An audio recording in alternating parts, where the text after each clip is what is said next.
topics, very, very, not too complicated. I'm going to talk about self-determination and emotional mastery. Why is this important? Firstly, not only for the people who are coming into the workplace, but also for us as people who have been in the workplace. I think lately what you've noticed, if you're in the HR space, is that there's an increase of sort of mental illness issues. Have you noticed that in your space? People are breaking down, so we are snapping mentally because we can't handle the change. Do you agree with me? We can't handle the change. Okay, I always joke and I say, if you look at the environment outside, there is increased mental ill male people on the road. Have you noticed that? There is increased male mental people on the road. This is serious, eh? Okay? And also, research has shown that 1 in 4 women is carrying some sort of prescription every day. So whether it's happy pills, it's antidepressants, or whatever the case might be, 1 in 4 women, or whether it is, the headache pills, my bullet, whatever the case might be, people are suffering emotionally. And so what are we doing to respond to the change? We're just getting ourselves on anesthetics. Okay, we take temporary painkillers, but here's the thing, a temporary painkiller doesn't take the problem away. It's not the root cause. You're just dealing with the symptoms. So a lot of the things that we're dealing with, people are dealing with firefighting. And the challenge is that the firefighting is going to come to HR. You know, when I get into organizations and people are telling me, oh, these are the wellness issues we're dealing with, this is what is happening, I ask them, where are the numbers coming from? Who's the responsible manager or department where these things are coming from? Because you can't just be the dumping ground where if people are not managing people well and people get stressed, they are dumped to HR. Do you agree with me? And then HR, someone was telling me, I met with this lady, she's in HR, and she says, there's a hospital in Centurion, what is it called? Where HR people who are breaking down because of, yeah, she just had been, she had just come out of it. She was admitted, and then she came out of it, and she now, was sharing to say, when I was there were so many HR people, you can't even believe it. I said, are you kidding me? She says yes, and I said, there's no way you cannot snap mentally if you are being given all these things you have to deal with, some of them which are not even your problem. Do you agree with me? How many things are you receiving that are not your problem? So what are we going to talk about? Yes, we have been educated mentally. Yes, we have that mental development. We spent so many years in school developing our mental brain. But there's a time that thinking doesn't work. Do you agree with me? Yeah. Have you ever come to work and you didn't feel it and you didn't do it? Many times, right? Now, think about it. You know what you're hired for, and you come in and just, your emotions are like, you're not doing anything today. Today, you don't feel it, so therefore you're not doing it.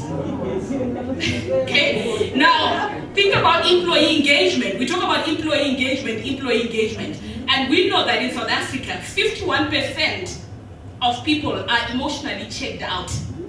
In fact, it's not 51%. Those are the ones who have totally emotionally resigned. And there are those there, I think there are the 37% or so that just are just satisfied. So they come in, if we start at 8, I'm there at 8. If we knock off at 4, by 5 to 4, I'm catching my bag and I'm on my way out. So I'm not going to do an extra 5 minutes for you. No way. Only 10% of people in South Africa are engaged, which means they're enthused. They love what they do. They are passionate. They will go an extra mile. So you're dealing with the 90% that are emotionally disengaged or emotionally checked out. Is it making sense? So now we have these people that we're dealing with. What do we need to do? We need to understand how to master emotions, and we need to understand how to, combine the thinking with the feeling to make optimum decisions. Okay? Have you ever seen educated fools? Yeah. Have you? Every day. Okay. Now, what's the point of going to school if we're going to be educated fools? Okay. So we go to school, we educate the mental, the cortical brain. How many years? 16 plus years, right? And we forget about our own emotions. Okay. And then when we get into the world of work, they don't train you to tell you that when you get into work, you're going to find humans. They don't tell you that. Now, when you are dealing with humans, it doesn't matter how intellectually apt you are. They will make you feel frustrated. Sound familiar?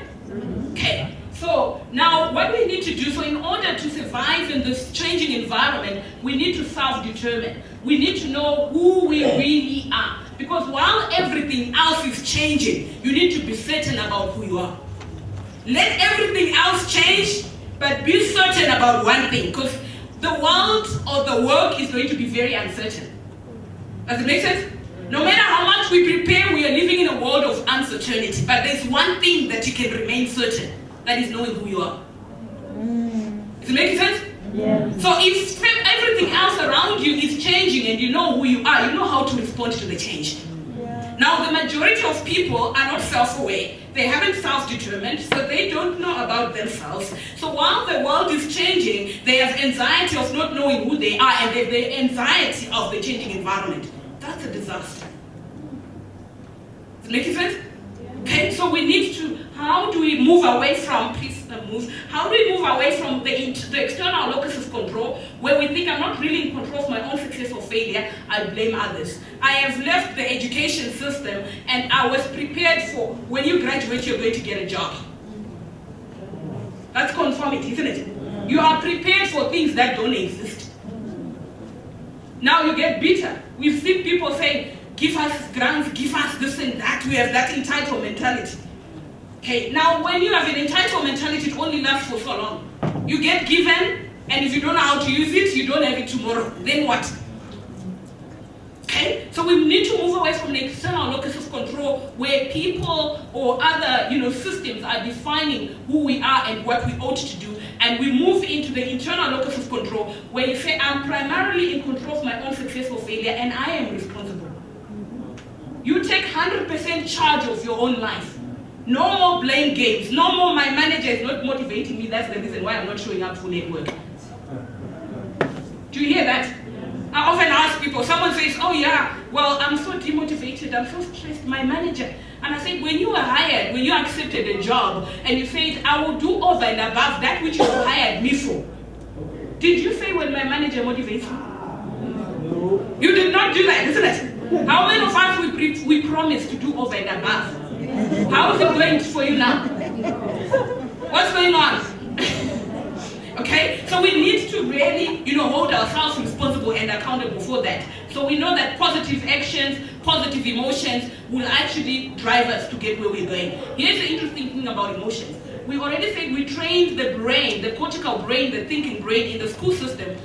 But if you have a pilot at OR Tambo headed for Benin, for example, and they're the best pilot in the cockpit, and that aeroplane doesn't have fuel, is it going to go anywhere? No. Not, isn't it? So your emotions are the fuel, they are the drivers. Emotions drive actions or inactions. Our performance on anything depends on how we feel about it. If we can't manage our own emotions around something, which means we can't actually get it done to the best of our ability. Now here's the interesting thing, emotions can drive the best of our behaviors, but they can also drive the worst of our behaviors. Do you agree with me? Have you ever done something regrettable? Okay? Have you ever, you're all in HR, right? You're all in HR, right? Has someone ever come for an interview and you just didn't like them and you didn't hire them? It had nothing to do with why you're hiring. You just didn't like them and then they didn't get hired. Based on emotion, not based on fact. I always say, here's the thing. We make our decisions based on how we feel and we justify them through policy. Do you agree with me? Okay? And most of us can't even manage our own emotions. And most of us are not even aware when we're feeling our own emotions. So you're making a decision and you don't know what you are using to actually make that decision. Because you're not aware, okay, I'm feeling jealousy. This person came wearing a suit exactly like mine, but they're only in their 20s. I'm in my 50s. It took me 50 years to buy this particular suit. Can you see that? Okay, right. So what do we need? Self-knowledge. Why self-knowledge? Because you are going to use yourself. You're going to deploy yourself to get what you want. So self is an instrument, but if you don't know how to use self, and if you don't know, you don't have self-knowledge, that instrument is as good as useless. Does it make sense? Self is an instrument. but only when you know well that instrument, when you know who you are, when you know what your values are, when you know what your emotional needs are, and you are able to actually make decisions based on that. Okay. Now, we need to develop what is known as strategic capacity. We need to develop what is known as strategic capacity. So you may have a strategy. We've got an HR strategy. I've got a strategy for looking for employment. Whatever strategy you may have, I've got a strategy to get up the ladder. How many of us have been bypassed for promotion and you thought it was your time? How did you respond to that? Negatively, you start sabotaging the workplace, isn't it? You resigned. Okay? There you are. Okay? So here's someone who's made up their mind to say, this is my time to get promoted. And they get bypassed and we respond and react based on what? Emotion. Okay? Whether we're correct or not, it's something else, but we know that we are actually responding to emotion. So what we need to do, we need to develop what is known as strategic capacity. So people can have strategies, but often people don't have the strategic capacity, which is the ability to get it done. And HR that's where we develop strategic capacity, isn't it? Our role as HR at a strategic level is to develop what? Strategic capacity. How do we do that? We need to make sure that people are motivated, people are staying focused. In an area where distraction is so much, if we don't actually help people to, stay focused, think about it. I've got debt, I come to work, and someone I owe money calls me during work time. Do you think I'll focus? Okay, can we see that? So what are the things that distract people and how do we manage that? We need to help people to have the ability to concentrate for longer hours. How many of us wake up tired in the morning? Say aye. Now if you're tired in the morning, you just woke up and you're going to work and you're paying for your energy at work. Do you know what they're paying for your energy? And you come in empty tank. Is it making sense? So now you can't actually concentrate. What is your ability to concentrate when you came in with no energy? Okay, so we need to manage that. Persistence, willingness to take risk, and ability to sustain high energy. Now, when our young people come into the workplace, they come with high expectations. When those high expectations are not met, energy goes down. Have you noticed that? They are demotivated, now they have an attitude and so forth and so forth. How do we manage, how do we help them to develop strategic capacity? Okay. So, how do we do that? We know that our ability to manage emotions really comes from our social development, the way we are raised. For example, when we are raised, as girls, we are allowed to throw tantrums, okay? So when we deal with emotions as girls, you're allowed to say whatever you want, but as men, what we say to them? Oh, men don't cry, okay? So men toughen up. They are already socialized to be more confident at work than our female counterparts. Do you agree with me? I was in a session in a class where I was, and it's the three of us in a study group that we are in. And then, as we were doing discussions, the gentleman there in that class, he just exercised authority. While me and my partner, we had to step up, then exercise authority. And it was an interesting dynamic because why? When we are raised as females, authority is for. Does it make sense? So when you get into the workplace, sometimes when we need to be actually making decisions, when we need to be making suggestions, you get into a meeting and you're a woman. What do? Zip your mouth. You get into a meeting with a man that thinks, I am the man here. I'm the one who makes decisions in here. So what do? They make sure that you have no room to say anything. Okay? So we need to understand how we have been socialized and how that affects the way we work. Okay? So when we come into the workplace, we already have a self-efficacy, which is the belief that we can do something or not do something. Okay? So we need to revisit it to say, how do we develop a positive self-efficacy where people have the ability to perform a task or believe in the ability to perform a certain task? Have you ever had someone tell you, I can't do that? I could never do that. It's not that they can't, it's that they believe that they can't. If we change the belief and they started learning, so think about it, most of the things that we do today, at some point we didn't know how to do them. Yeah. So what happened? We believed that we can learn it and then we are able to what? To do it. Okay? So we need to also to develop the importance and the value of it. Why is it important for you to do certain things? Okay, so our young people, for example, the values are changing. So the things that they value, for example, are different from what we valued. I was in Vietnam. I was presenting a paper last week in Vietnam, and I met a couple. So I went to some tourist area in Vietnam, and I met these girls, 25-year-olds, and they say, we quit our job. We've been traveling for 6 months. I'm like, wow. How cool is that? I wish I could have done that at 25, but I didn't have the luxury of doing that. Okay? They have been traveling, wherever they get a job and work there in a restaurant or bars, whatever, and they carry on, they move on to the next country. So you are going to be dealing with people who say, okay, I'll work for 6 months and then I will resign and I'm traveling. In the meantime, you are still hung up with, I need you to work, I need you to stay for a longer, whatever time. How do you manage that? But how do you also manage them? Because now you want to mentor them rightly. If you are resigning every 6 months, what is your work experience? What are you building? Maybe they're building skills that, the multiculturalism we're talking about. So it doesn't necessarily mean that they're not experienced, but they're experienced in something else. Is it making sense? How do we change our own thinking around that? Okay, so our emotional reaction to things. So I said already, research has shown that our ability to manage emotions has been decreasing since 2011. So change is increasing, ability to manage emotions is decreasing. Okay, what does that do to us? What does that do to us? What are the results? If we can't adapt to change, we will become extinct like dinosaurs. Do you agree with me? Humans are going to be extinct if we don't adapt to what? To change. Okay, right, we carry on. So, what are the things we need to know or to self-determine? We know we get hired for 7 things in the workplace. There are 7 things we get hired for. Please just move on all the way. We are hired for know-how, which is knowledge. But we're not just hired for general knowledge. Does it make sense? Nowadays, going forward, yes, you can be an HR practitioner and you have the general knowledge. But if you're going to be someone who is going to make an impact, or someone that people will look up to, or someone who they will actually headhunt. So instead of you looking for employment, they're actually looking for you. What sort of knowledge do you need to have? You need to have salient knowledge. Okay, what is an aspect of HR you know and you know very well? I always laugh and I say, sometimes organizations are very, they're very funny in a way, because if you get into an organization, they just make sure that they train you to be a generalist.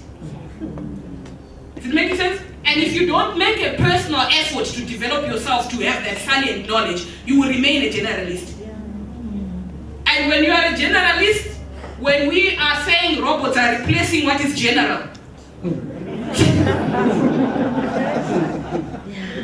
does it make sense? What's going to happen to you? You will be replaced easily. Do you know that if you lose your job after 40 years in our day-to-day, it's not easy to get back into the employment space. Lose your job and you're over 40, you will be looking for a job for the next 10 years. Why? What they're hiring for is not what they're hiring now for is not what they hired for 10 years ago when we hired, or 20 years ago when we hired. What is the salient knowledge you have that differentiates you from every HR person? We are here at an HR conference. What is it that differentiates you from everyone that's here? Does it make sense? If you're like everybody here. Okay? Right? Okay, we are hired for energy. I already spoke about energy. And we know that our ability to manage energy or not to manage energy is highly dependent on your emotions. Have you ever been so tired in your house and someone came up with a very interesting idea, all of a sudden you leaped up and you started doing something? Where did the energy come from since you were tired? Emotions. Have you ever come out of a meeting that was draining? You were sitting down, you were not running, you were not joking, you were sitting down in a meeting. But you came out of that meeting, zip energy, nothing, zero. Why? Emotionally draining. We talk about emotionally draining, isn't it? So emotions can give you energy or drain what?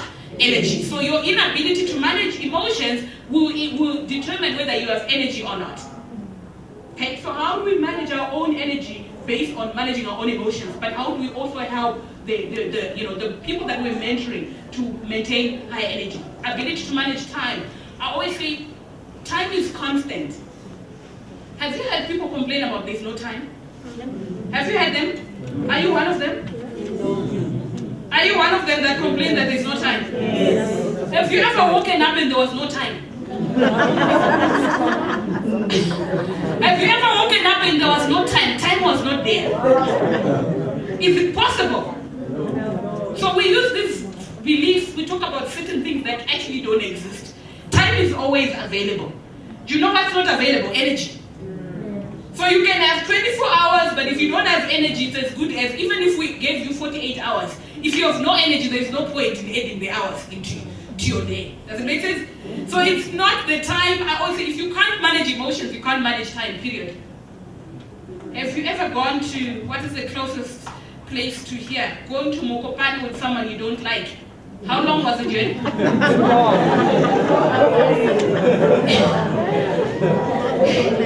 It felt like forever, isn't it? It was not the time, it was how you felt. Is it making sense? Go to the same journey with someone you like and you see the journey so short like this. So it's not time. 2 minutes can feel like eternity if you're going through something you don't like.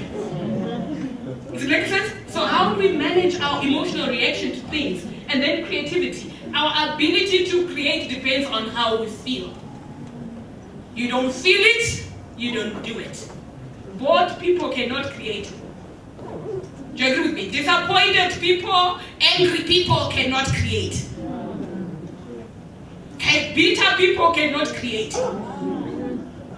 Okay, you can only create when you have the feel-good emotions, curiosity, interest. Can I find out more? What's going on here? So you have these positive, happy emotions. These can help you to become what? Creative. So when we talk about creativity, we're talking about what is your emotional content? Because your emotional content will determine whether you're creative or not. Does that make sense?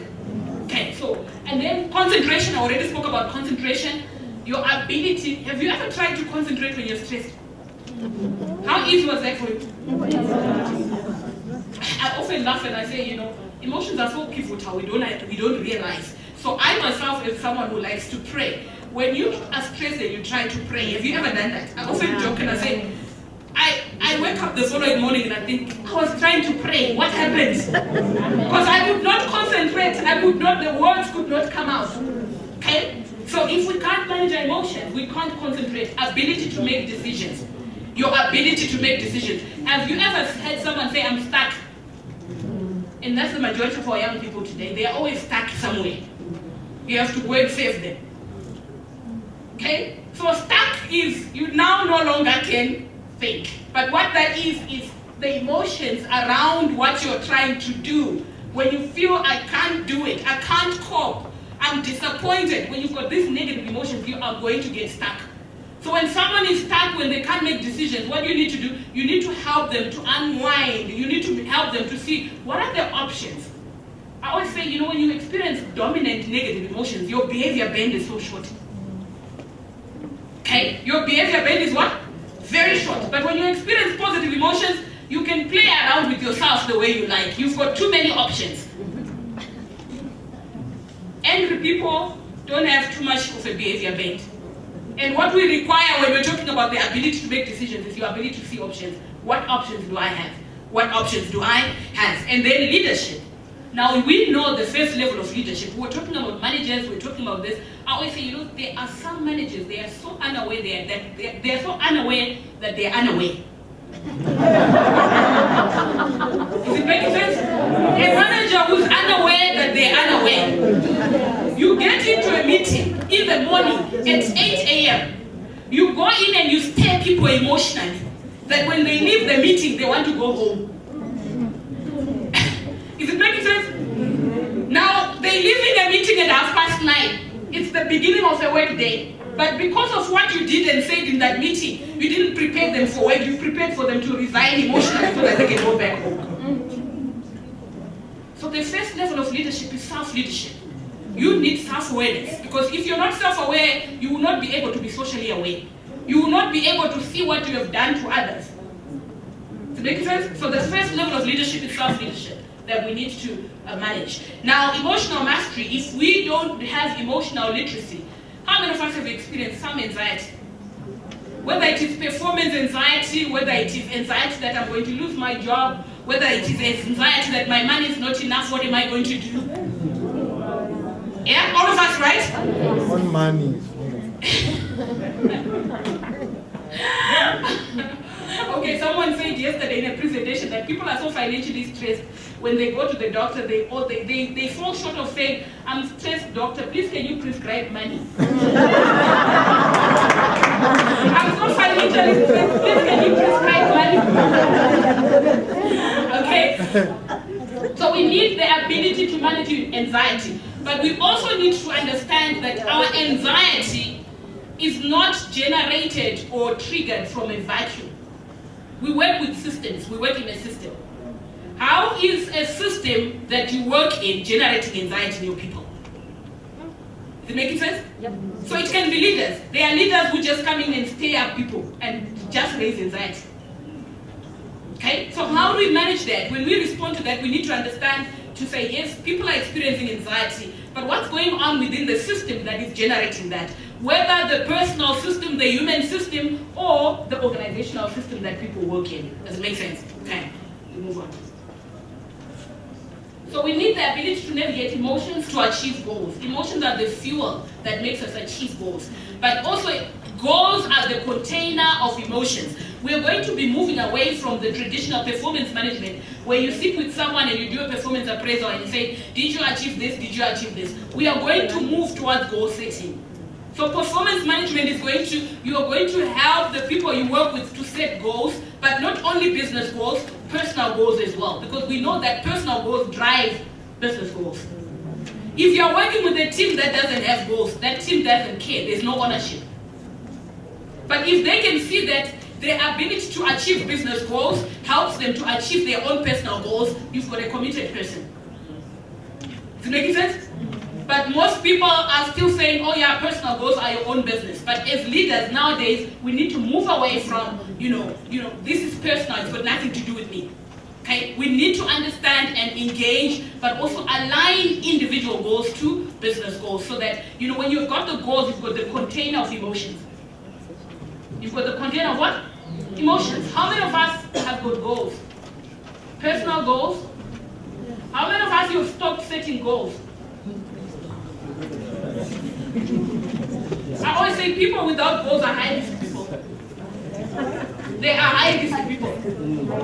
Why do I say that? They experience more emotional turbulence than people with goals. And when they experience emotional turbulence, they don't know where to go back to. Now, a person with goals will be, yes, triggered, yes, there will be emotional turbulence, but they know where to go back. Is it making sense? So we need to think about it 5 minutes. Okay, 3. So we need to understand that emotions are information. So when we experience emotions, emotions are for what? For information. They are the surveillance system that gives us feedback of how we're doing internally and also how we're doing externally. So our emotions serve a purpose for information. Emotions are also the energy resource. Okay? So how do we capitalize that? So we need to develop that strategic capacity. Okay? And motivated people develop competence. So if you have someone, they don't have the skills you think you're looking for, when they're motivated, they can learn the competence. Do you agree with me? You can have someone who has a competence but has an attitude, so they're clearly not going to deliver. And negative attitude, let me clarify. Okay. So we need to, what is emotional competence? It's the capacity to feel our emotions, that's self-awareness, critical. We also need the ability to express emotions with integrity of our own emotional boundaries. So self-expression, so it doesn't mean when you have emotions, you must just make them flow out anyhow. You need to have the integrity of maintaining what? Emotional boundaries. We've seen people that become too emotional, they just let out their emotions on others. You feel angry, you just let it out on others. I always say if you have a manager that shouts to people at work, there's a problem there. If you come in and shout to adults, parents of other children that left children at home and you shout at them. We need to distinguish current emotions from past. Now here's the interesting thing. We build up on our emotional memory. that when we come to work, sometimes we think we are dealing with what is happening at work. In the meantime, we are reacting to what happened to us in the past. In a program that we have, a Leadership for Women program, I was coaching one lady, and what she said to me as I was coaching her, there's a session we call, "Where did you learn to behave like that?" Okay? Because you learned it somewhere and then you bring it at work. And you're not even aware, you're unconscious that you're bringing your past into the workplace. So what happened with her, she was just sharing to say, when she grew up, her father walked out on them, and when he did walk out on them, he had this anger towards the mother, but he let it out on the child. So what did he say to her? "Your mother has chased me out of this house. I'm not surprised if I see you outside as a prostitute." Now she was 15, and she made a decision that she is going to make sure she's going to work hard. And she worked really hard. She's mid-senior manager, okay? But what drove her? Fear of failure drove her. But fear of failure cannot take her up. It has its limits. So how does she manage people? She has this fear of failure, so she cannot delegate. She has this fear of failure. Her nickname was Margaret Thatcher. Is it making sense? So after going through the program, one of the HR business partners that worked with her in a team said, after 3 months of going through the Leadership for Women program, coaching program, your team needs the new you. Why? She learned to release some of those things that she was carrying from the past. That she no longer needed to operate based on the fear of the past or the fear of failure as dictated by the conversation between her and her father. Does it make sense? Can you relate to this? How many people do you think are bringing their past into the workplace? They can't tell the difference. Okay? So distinguish current from past. I just quickly finished there. Okay, and then awareness of genuine needs that require satisfaction. What are the emotional needs? Remember, we operate based on emotional needs. We do whatever we do to meet our emotional needs. Do you know that we're seeking for emotions all the time? We do what we do so that we can feel. Okay, but sometimes we don't know the difference between real emotional needs and imagined emotional needs. How do we educate people so that they begin to understand their own emotional needs?